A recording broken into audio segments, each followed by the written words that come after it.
Have you ever felt the crushing weight of loneliness, even when surrounded by those who should love you most? Today's story delves into the pain of a man who gave everything, only to be forgotten when he needed connection most. But within this tale of heartache lies a powerful message about forgiveness that might just change how you see the broken relationships in your own life. Thomas Abernathy sat alone at the head of the table, his weathered hands trembling slightly as they cradled a glass of whiskey he hadn't touched. Laughter erupted behind him, sharp, careless, cutting through the thick silence that had settled around him like an old friend. 70 years on this earth, and somehow he'd never felt more invisible. "Happy birthday to you," someone had sung earlier, the words hollow and performative. His birthday celebration, if one could call it that, had been his daughter-in-law Rebecca's idea. "We should do something for your father," she'd told his son Michael over the phone last week. Thomas hadn't been meant to overhear, but the walls of Michael's house were thin, and Thomas's hearing was still remarkably good for a man his age. "It's the right thing to do," Rebecca had added, her voice tinged with obligation rather than warmth. And so here they were, in the private room of an overpriced restaurant Thomas would never have chosen, celebrating a milestone he'd rather forget. His 3 children, Michael, Catherine, and James, moved about the room with drinks in hand, their spouses and children creating a tableau of family togetherness that felt like a cruel painting Thomas could observe but never step into. In his pocket, Thomas's fingers closed around the worn silver pocket watch that had belonged to his father, and his father's father before him. 47 years ago, his wife Martha had had it engraved, "To Thomas, who always makes time for what matters most." The irony wasn't lost on him. Time had slipped away, and somewhere along the way, he'd lost what mattered most of all. "Grandpa, is it true you don't even have a smartphone?" His granddaughter Ellie, Catherine's 12-year-old, stood before him with her own device clutched in her hand, her expression a mixture of amusement and disbelief. "Mom says you still write letters, like with actual paper." Thomas smiled gently. "That's right. I suppose I'm a relic of another time. But how do you even survive?" The question wasn't meant to be cruel, but it stung nonetheless. "What do you do all day?" Before Thomas could answer, Catherine approached, placing a protective hand on her daughter's shoulder. "Ellie, don't bother your grandfather with questions." She smiled tightly at Thomas. "Dad, can I get you anything? More whiskey?" "I haven't touched what I have," Thomas replied, gesturing to his full glass. "But thank you, Kathy." "It's Catherine," she corrected automatically, the childhood nickname clearly unwelcome. "No one's called me Kathy in 20 years. Thomas nodded, another small rejection filed away. "Of course, Catherine." She steered Ellie away, whispering something that made the girl glance back at Thomas with newfound wariness. The distance between them stretched like an uncrossable chasm. What would Martha say if she could see them now? His beloved wife, gone 7 years, had been the bridge that connected him to his children. Without her, the structure had crumbled, leaving only awkward gatherings and obligatory phone calls on holidays. Thomas watched as his grandchildren, 6 in all, ranging from 7 to 17, clustered in the corner of the room, occasionally glancing his way and snickering. He couldn't hear what they were saying, but he could imagine.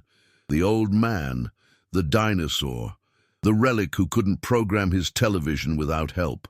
His youngest son, James, approached, a craft beer in hand, looking uncomfortable but determined. Of his 3 children, James had always been the peacemaker, the one who tried, however awkwardly, to maintain some semblance of connection. "How are you holding up, Dad?" James asked, taking the seat beside him. "Oh, just fine," Thomas replied with practiced ease. "It's not every day a man turns 70. James nodded, his gaze drifting to the rest of the family. "I'm sorry they're not, more present." "You don't need to apologize for them, James. They're adults making their own choices." "Still," James took a long sip of his beer, "you deserve better than this." Something in his son's tone made Thomas look more closely at him. Is everything all right, son? James hesitated, then leaned in. I found something when I was helping Michael clear out some of Mom's old things from the attic last month. A letter. From you. To her. Thomas felt his heart constrict. Which one? The one you wrote after your big fight.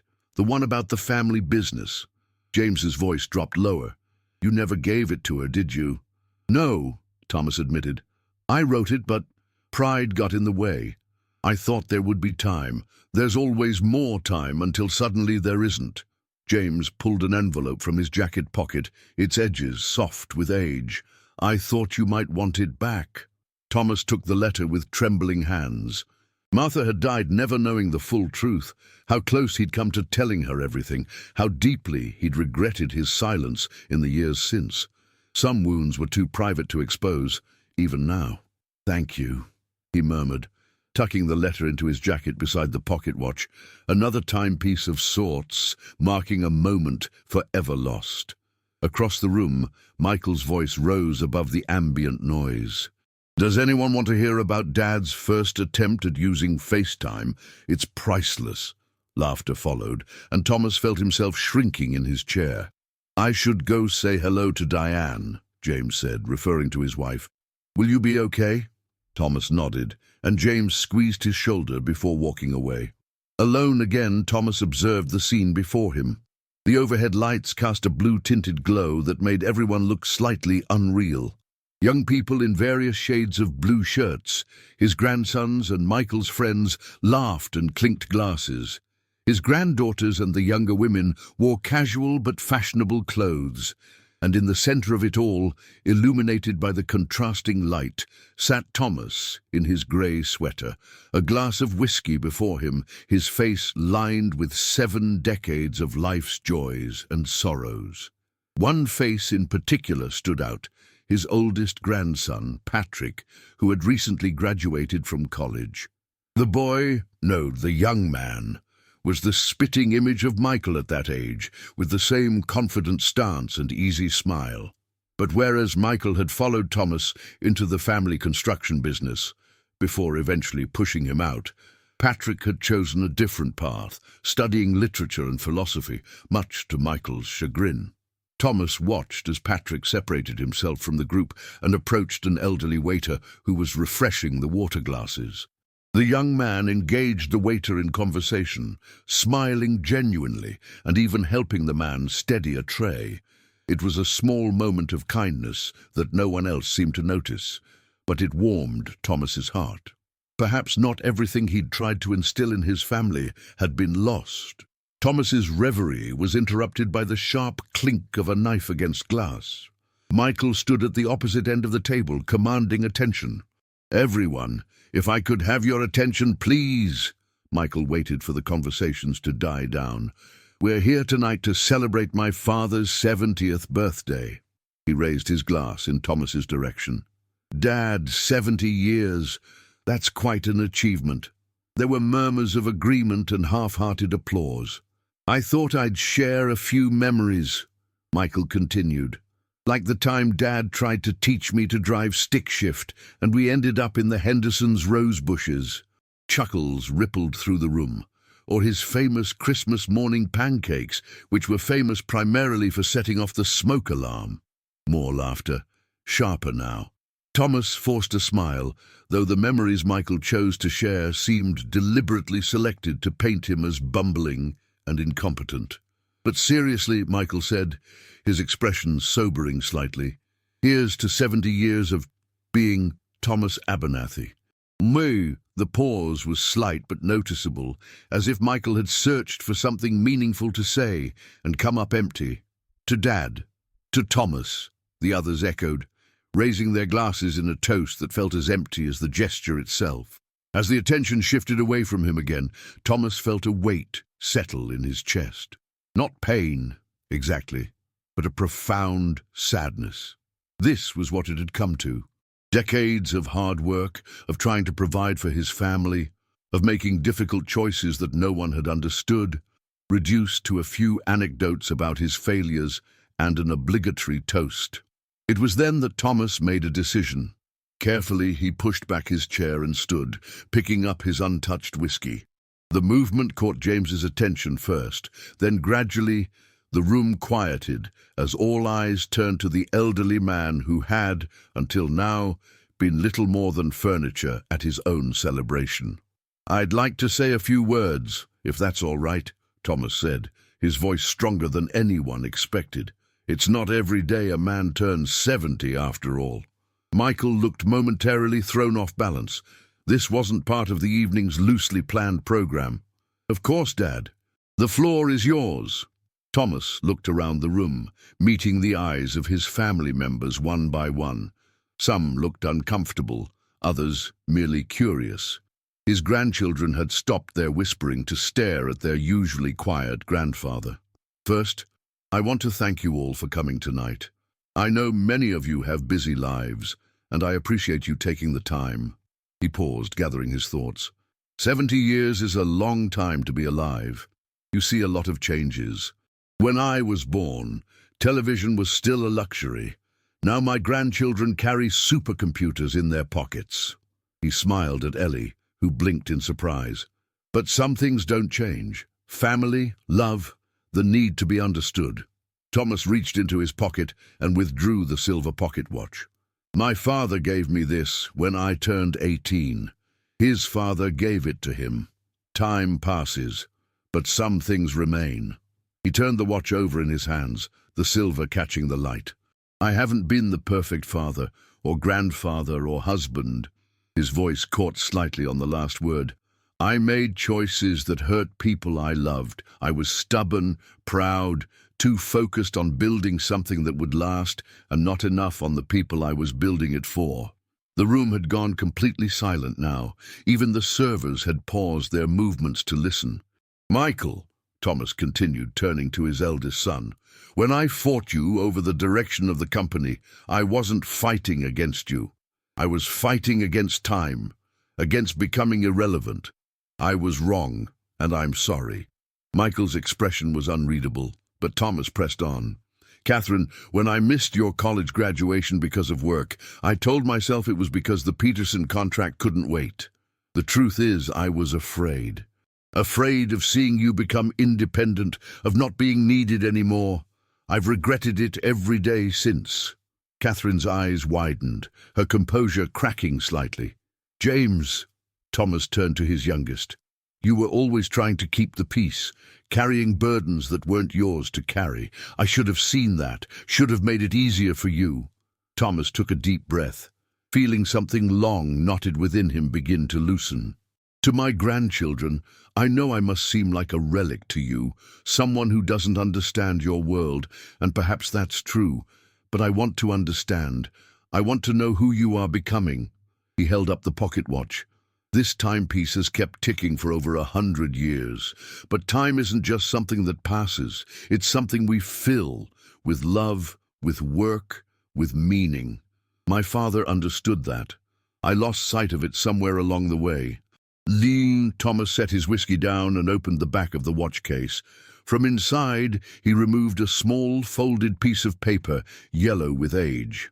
"When my father gave me this watch, he also gave me a note. I've carried it with me every day since. It says, 'Time reveals the truth of a man's heart. Use yours wisely.' I haven't always followed that advice, but I'd like to start now, if you'll let me." Thomas looked around at the stunned faces of his family.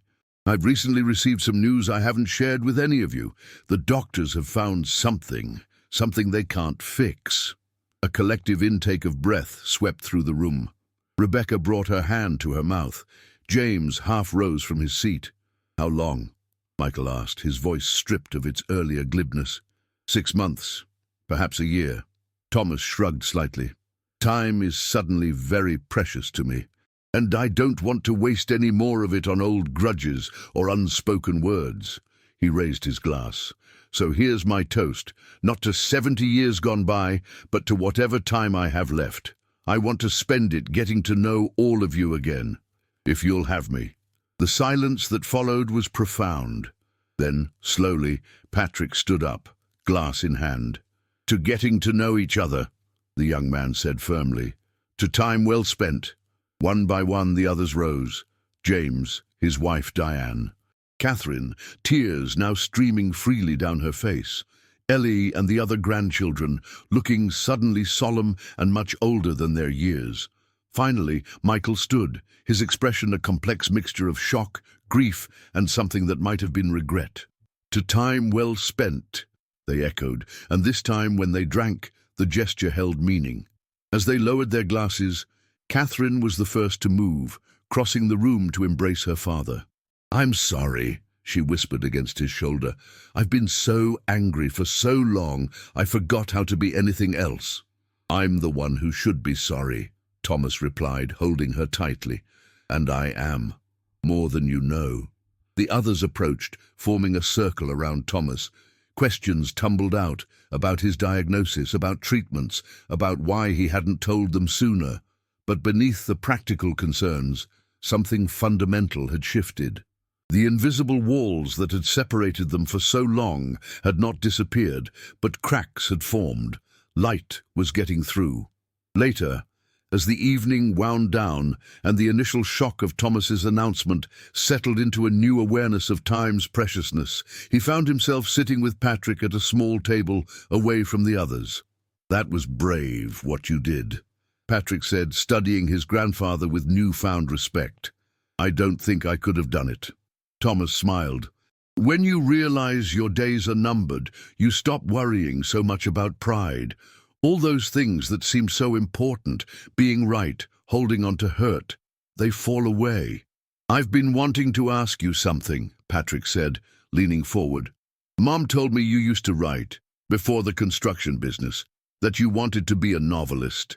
Thomas raised an eyebrow, surprised. "That was a very long time ago. Another life, almost. Why did you stop?" Thomas considered the question. "Responsibility, practicality. Your grandmother was pregnant with your father and we needed stability. Dreams are wonderful things, but they don't put food on the table. Do you regret it?" "I used to," Thomas admitted, "for many years, but then I realized something important." He tapped the pocket watch, now sitting on the table between them. "Every choice we make opens some doors and closes others. The construction business wasn't my dream, but it gave me a good life. It provided for my family, and in the end that was worth more than any novel I might have written." Patrick nodded slowly. "Dad wants me to go to business school. He doesn't see the point of literature, of philosophy." "And what do you want?" "To teach, to write, to help people see the world differently." Patrick looked down at his hands. "But I don't want to disappoint him." Thomas reached across the table, covering his grandson's hand with his own. "Let me tell you something I wish someone had told me. Following someone else's dream for your life isn't the same as honoring them.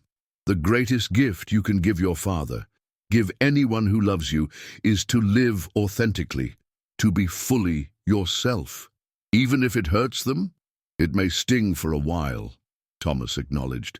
"But in time, seeing you fulfilled will bring them more joy than seeing you follow a path that diminishes you." Patrick's eyes glistened in the dim light. "I'm going to miss you, Grandpa. When you're gone." "I'm not gone yet," Thomas reminded him gently. "And I'd very much like to read what you're writing, while I'm still here." "I'd like that," Patrick said, a genuine smile breaking through his sadness. Across the room, Thomas saw Michael watching them, his expression thoughtful. When their eyes met, Michael nodded slightly, an acknowledgement, perhaps even the beginning of understanding. Thomas nodded back, feeling a sense of peace he hadn't experienced in years. There was still so much to say, so much to repair, but they had made a start, and for now that was enough. 3 months later, the Abernathy family gathered again, this time at Thomas's house, a modest place he'd moved to after Martha's death. It wasn't a formal occasion, just Sunday dinner, but everyone had come. The dining room table had been extended to its full length and supplemented with a folding table to accommodate all 12 of them. Thomas sat at the head, watching as Michael and Catherine's children helped James's wife Diane set the table.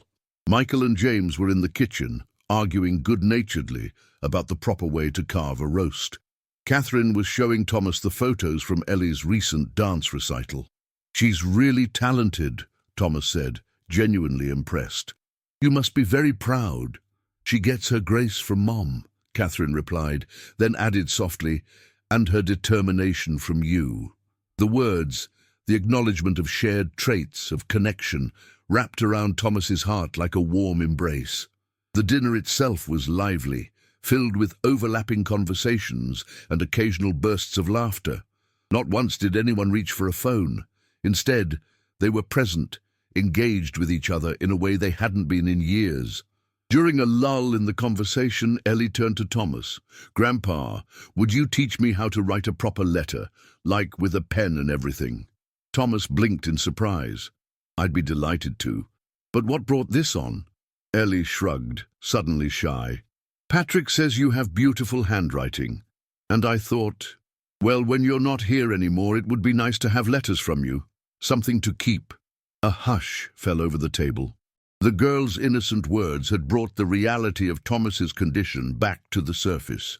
But instead of the awkward silence that would have descended a few months ago, Michael reached over and squeezed his father's shoulder. "That's a wonderful idea, Ellie," he said. "In fact, I think we'd all like letters from Grandpa." "Letters take time," Thomas said, his voice rougher than usual. "And I'm not the fastest writer these days." "Then you'd better start soon," Catherine said, her eyes bright with unshed tears. "And we'll write back, all of us."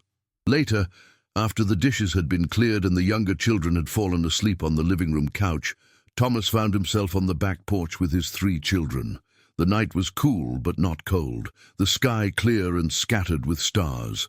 "The treatment's not as bad as I expected," Thomas told them, answering the question they'd been careful not to ask directly. "I'm tired most days, but the pain is manageable. Dr. Wilson thinks you might have more time than they initially thought," James said cautiously. "The way you're responding to the treatment—" "Perhaps," Thomas acknowledged. "But even if that's true, I don't want to waste whatever time we have. There's something I've been meaning to show you." From his pocket he withdrew an old key. "This opens the large trunk in my study. Inside you'll find 47 journals, one for each year I was married to your mother." His children exchanged surprised glances. "I didn't know you kept journals," Catherine said. "Your mother suggested it back when we were first married, said a man should record his thoughts, his growth." Thomas smiled at the memory. "I wasn't consistent at first, but it became a habit. Every night I'd write at least a few lines." He held out the key to Michael. "I'd like you all to have them. There's a lot in there, thoughts about business, about raising you, about mistakes I made and lessons I learned. But mostly there's the story of a man who loved his family, even when he didn't know how to show it properly." Michael stared at the key, but made no move to take it. "Dad, those are private. Your thoughts, your memories. And they're my gift to you," Thomas insisted. "I've been thinking a lot about legacies, about what we leave behind.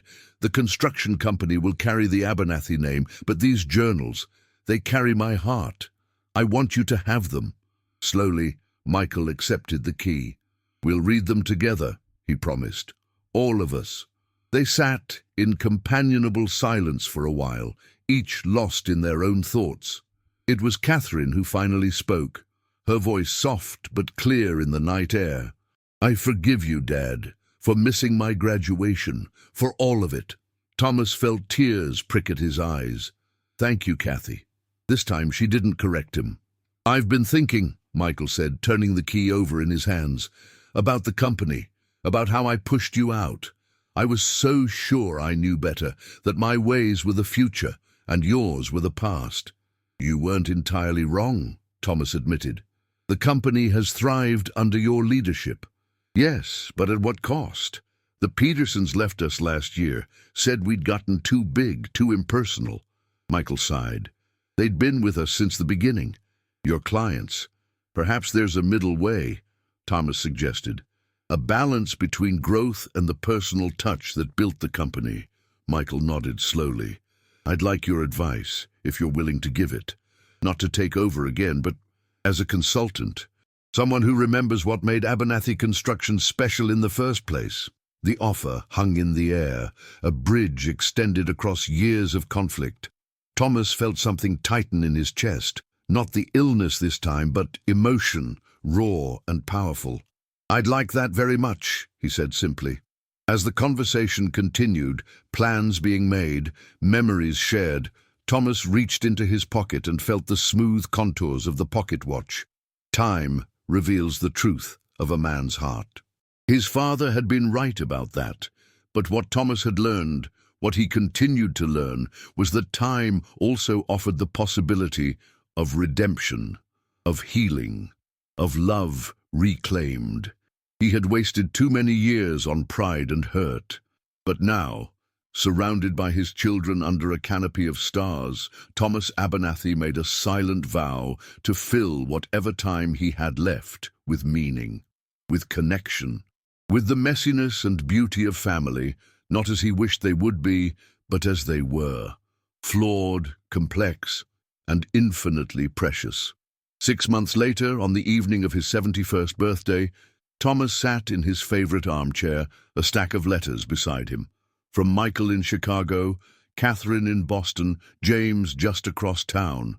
From his grandchildren, even 7-year-old Lucy, who had drawn more than written. From Patrick, now in graduate school, pursuing his dreams with his father's reluctant but growing support. Thomas's health had stabilized, not a recovery, the doctors cautioned, but a plateau that might last months or even another year. Enough time for more Sunday dinners, for teaching Ellie the lost art of letter writing, for consulting with Michael on the company's return to its roots, for reading Patrick's stories and Catherine's research papers and watching James coach his son's baseball team. Enough time to love and be loved in return. Thomas picked up the silver pocket watch and opened it. Inside, tucked alongside his father's yellowed note, was a new addition, a small photograph of the entire family taken at Easter. 12 faces smiling not for the camera, but at each other. Connected, present. Time reveals the truth of a man's heart. And in the end, Thomas thought as he wound the watch for another day, his heart had been revealed to be far richer than he'd ever imagined. Not because of what he'd built or achieved, but because of who he'd loved, and who had loved him in return. Outside, he could hear cars pulling into the driveway, voices, laughter, footsteps on the porch. His family, arriving to celebrate not just his birth, but his life. The door opened and Thomas rose to greet them, the pocket watch secure in his hand, marking time not as something passing away, but as something precious to be filled, with meaning, with forgiveness, with love.